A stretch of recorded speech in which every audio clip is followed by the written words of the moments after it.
বারাণসী বাঙালিদের কাছে একটি অন্যতম প্রিয় দর্শনীয় স্থান।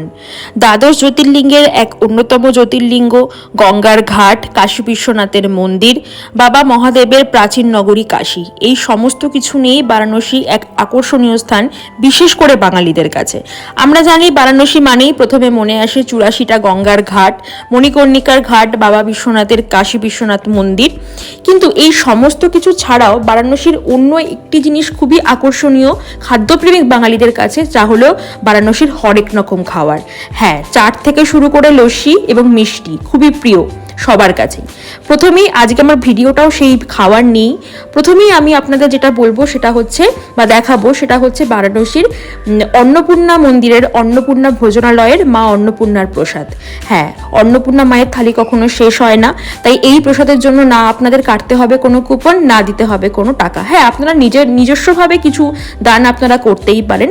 অন্নপূর্ণা ভোজনালয়ের যে থালিটা আপনাদের দেখাবো, এই থালির ছবি চলে এসেছে। রয়েছে সাদা ভাত, তার সাথে একটা মিক্সড ভেজ, রয়েছে লাড্ডু, পাঁপড়ের ছবিটা অবশ্য নেই। এবং অন্নপূর্ণা ভোজনালয়ে খাওয়ারের সময় শুরু হয় সকাল 11টা থেকে এবং চলে রাত অবধি।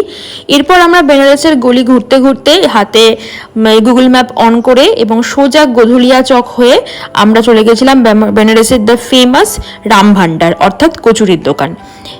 এখানে আমরা ঢোকার পরই ছোটা কচুরি এখানকার ফেমাস, কিন্তু যেটা আমরা পাইনি, তো আমরা নিজেরা গসিপ করতে করতে বন্ধুরা মিলে অর্ডার করে ফেলেছিলাম বড়া কচুরি। 70 টাকার প্লেট ছিল, তরকারিটা বেশ লেগেছিল। তবে এখানকার কচুরির একটা বিশেষত্ব আছে, সেটা হচ্ছে আমরা জিলিপি অর্ডার করেছিলাম, জিলিপিটাও বেশ ছিল।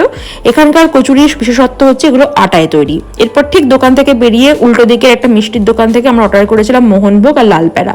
লালপেড়া খুবই ফেমাস। এরপর আমি বলবো কাশী বিশ্বনাথ মন্দিরের ফুড কোর্টের গল্প। ফুড কোর্টে সব অনেক রকমের ভেজ খাবার আপনারা পাবেন। এখন আপনারা দেখছেন লস্যি, আমরা এখান থেকে যে নর্মাল লস্যি আর ম্যাঙ্গো লস্যি অর্ডার করেছিলাম, তার সাথে মশলা ধোসা অর্ডার করেছিলাম। নর্থ ইন্ডিয়ান, সাউথ ইন্ডিয়ান বিভিন্ন রকমের ভেজ খাবার আপনারা এখানে পেয়ে যাবেন। তো এটা আমার বেনারসের খাওয়ার পার্ট 1 ভিডিও। আপনাদের কেমন লাগলো আপনারা অবশ্যই জানাবেন।